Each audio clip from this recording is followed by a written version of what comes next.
If you think silver prices move because of simple supply and demand, stay with me for the next few minutes because what you're about to hear changes everything. What if the biggest silver price drops were not accidents, not market panic, but carefully timed moves between two of the most powerful exchanges on Earth, acting almost like they were reading from the same script? The CME in the United States and the Shanghai Exchange in China. Two different countries, two different systems, yet silver crashes at the exact same moments. That's not coincidence, that's coordination. Right now, before we go deeper, make sure you hit like and subscribe. This channel, Silver Uncovered, exists to expose what most financial media won't touch, and your support keeps these investigations coming. If you care about the real story behind silver, you're in the right place. Now let's slow this down and really understand what's happening. The CME controls the futures market, where paper silver trades in massive volumes. Shanghai controls one of the largest physical silver hubs in the world. One market is built on contracts and leverage. The other is built on real metal moving in and out of vaults. On paper, these markets are separate. In reality, they move together more often than they should, especially during moments of high tension in the silver market. Here's where it gets interesting. Time and time again, silver starts to build momentum in the US. Futures volume spikes.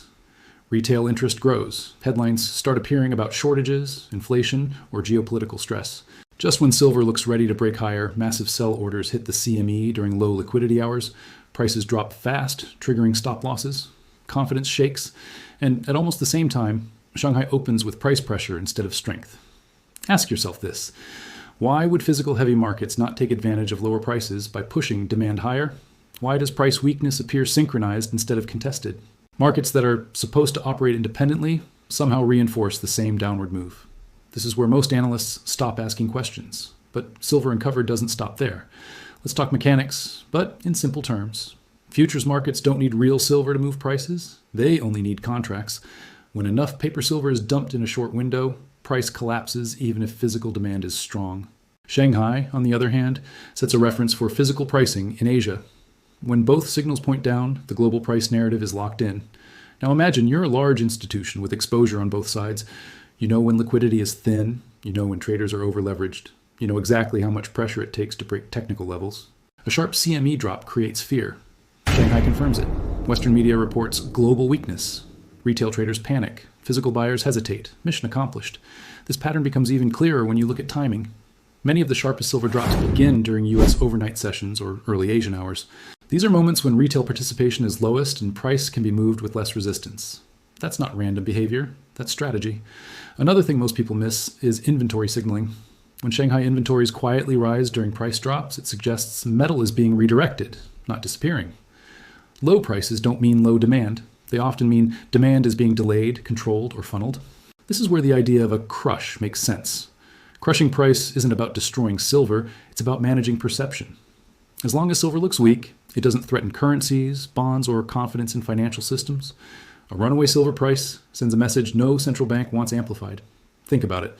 Gold gets the headlines, but silver is the industrial metal tied to energy, electronics, solar, and military tech. A real silver price breakout would expose inflation far more honestly than CPI numbers ever could. That's why these synchronized moves matter. They suppress momentum. They break narratives before they spread. And they teach traders one thing over and over again. Don't trust silver rallies. But here's the twist most people miss. These moves don't eliminate pressure. They compress it.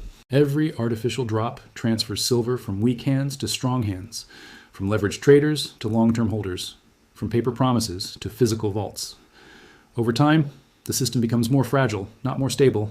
Watch what happens after every major coordinated smash. Open interest resets, volatility cools, then quietly, physical premiums rise, delivery times extend, and the cycle repeats. This is not the behavior of a healthy market. It's the behavior of a managed one. Now, I want you to think critically. If CME and Shanghai were truly competing markets, price discrepancies would create arbitrage opportunities that push prices back to balance. But instead of opposing forces, we see reinforcing moves. That only happens when incentives align. That doesn't require secret phone calls or dramatic meetings. It only requires shared goals, stability, control, time. And time is the most important asset here. Every year silver stays suppressed is another year systems dependent on cheap metal survive. Another year confidence remains intact. Another year real price discovery is delayed, but delay is not prevention. As demand from energy transition, AI infrastructure, and defense continues to grow, physical silver availability tightens. Paper markets can signal anything they want, but eventually delivery matters. That's why you see growing interest in physical ownership, vault withdrawals, and long-term accumulation. Quiet moves, smart moves, and that's also why channels like Silver Uncovered are growing. People feel something is off, even if they can't explain it yet. Now here's where I want your input. Do you think these synchronized silver crashes are coincidence, or do you see a pattern forming? Drop your thoughts in the comments. I read them all, and the best ones often shape future videos. Before you go, make sure you share this video with anyone who follows silver, gold, or financial markets. Most people never question price action beyond headlines, and that's exactly why these strategies work. If you're still watching right now, you already know this isn't about hype. It's about understanding the game being played and positioning yourself ahead of the crowd. Silver doesn't need permission to move forever. It only needs one moment where control slips. And when that happens, people will look back at these coordinated moves and realize they weren't signs of weakness. They were signs of fear. This is Silver Uncovered. Stay sharp, stay curious, and I'll see you in the next one.